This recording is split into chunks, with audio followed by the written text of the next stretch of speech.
A stunning escalation tonight. Saudi airstrikes targeting what sources say was an Emirati-linked weapons shipment inside Yemen.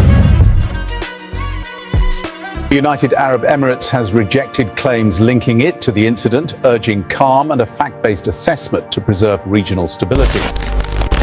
Apa yang terjadi di Pelabuhan Mukalla bukan sekadar serangan udara biasa. Itu adalah peringatan keras. Arab Saudi secara terbuka melancarkan serangan militer terhadap kiriman senjata yang dituding berasal dari Uni Emirat Arab. Negara yang selama ini disebut sebagai sekutu strategisnya. Dalam satu malam, mitos soliditas Teluk runtuh oleh dentuman bom.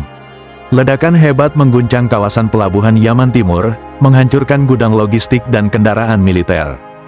Targetnya jelas, paket persenjataan yang diduga dipasok Abu Dhabi untuk kelompok separatis Yaman Selatan. Bagi Riyadh, ini bukan lagi soal Yaman, ini soal pengkhianatan agenda. Selama bertahun-tahun, Arab Saudi dan Uni Emirat Arab tampil sebagai satu blok, bersama-sama mengintervensi Yaman, bersama-sama menentang Houthi, bersama-sama mengklaim stabilitas kawasan. Namun realitas di lapangan berkata lain. Saudi menginginkan Yaman tetap utuh, terkendali, dan berada di bawah pengaruh Riyadh. UEA justru dituding membangun kekuatan tandingan lewat Dewan Transisi Selatan, STC. Kelompok bersenjata yang ingin memisahkan Yaman Selatan dan menguasai pelabuhan-pelabuhan strategis. Serangan udara Saudi seolah menyampaikan pesan tanpa diplomasi. Kami tahu permainanmu. Dan kami tidak akan membiarkannya. Tuduhan Saudi tidak main-main. Kapal yang membawa persenjataan disebut berangkat dari wilayah UEA. Mematikan sistem pelacakan. Bongkar muatan tanpa izin resmi pemerintah Yaman. Jika benar, ini bukan pelanggaran teknis. Ini operasi rahasia di wilayah perang oleh sekutu sendiri. Di dunia intelijen, tindakan seperti ini hanya punya satu arti. Agenda paralel. Uni Emirat Arab membantah semua tuduhan. Namun bantahan itu kehilangan daya ketika Abu Dhabi mengumumkan penarikan pasukannya dari Yaman hanya beberapa hari setelah serangan Saudi. Dalam politik global, langkah mundur seringkali lebih jujur daripada pernyataan resmi. Analis menyebut penarikan ini sebagai upaya menyelamatkan muka. Pengakuan tidak langsung atas tekanan Saudi. Tanda bahwa konflik internal koalisi telah mencapai titik berbahaya. Perpecahan Saudi UEA adalah hadiah strategis bagi lawan-lawan mereka. Ketika dua kekuatan Teluk saling curiga, fokus terhadap Iran melemah. Konflik Yaman semakin tak terkendali. Jalur energi global berada dalam risiko. Ironisnya, serangan ini menunjukkan bahwa musuh terbesar Saudi di Yaman saat ini bukan hanya Houthi, tetapi ketidakpercayaan terhadap sekutunya sendiri. Pesan Riyadh ke dunia, kami penentu, bukan penonton serangan Mukalla adalah deklarasi kekuasaan. Arab Saudi ingin menunjukkan, mereka pemimpin de facto koalisi. Tidak ada negara yang boleh bermain dua kaki. Stabilitas kawasan versi Saudi tidak bisa dinegosiasikan. Ini bukan diplomasi, ini politik udara, menggunakan jet tempur sebagai bahasa. Apa yang terjadi di Mukalla menghapus satu ilusi besar geopolitik Timur Tengah, bahwa aliansi berarti kepercayaan. Di kawasan ini, hari ini sekutu, besok target, dan ketika bom dijatuhkan bukan ke musuh, melainkan ke jejak kepentingan sekutu sendiri, satu hal menjadi jelas.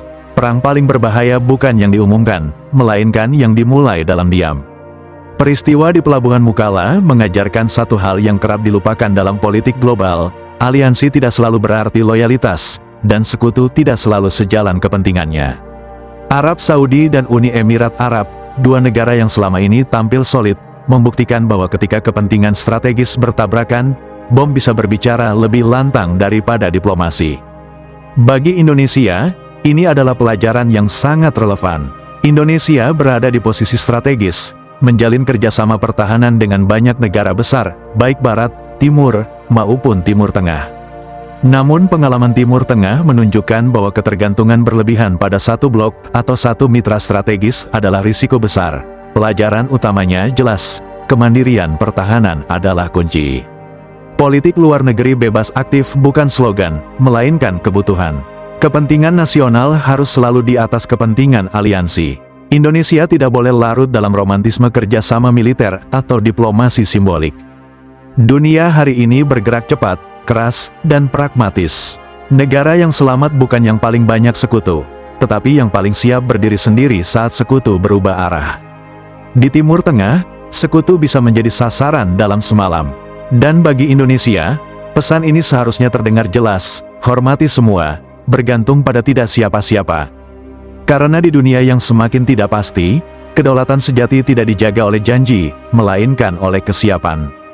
Kalau menurut kalian ada data yang perlu dikoreksi, sudut pandang lain yang lebih tajam, atau analisis yang belum kami bahas, silakan tulis koreksi dan pendapat kalian di kolom komentar.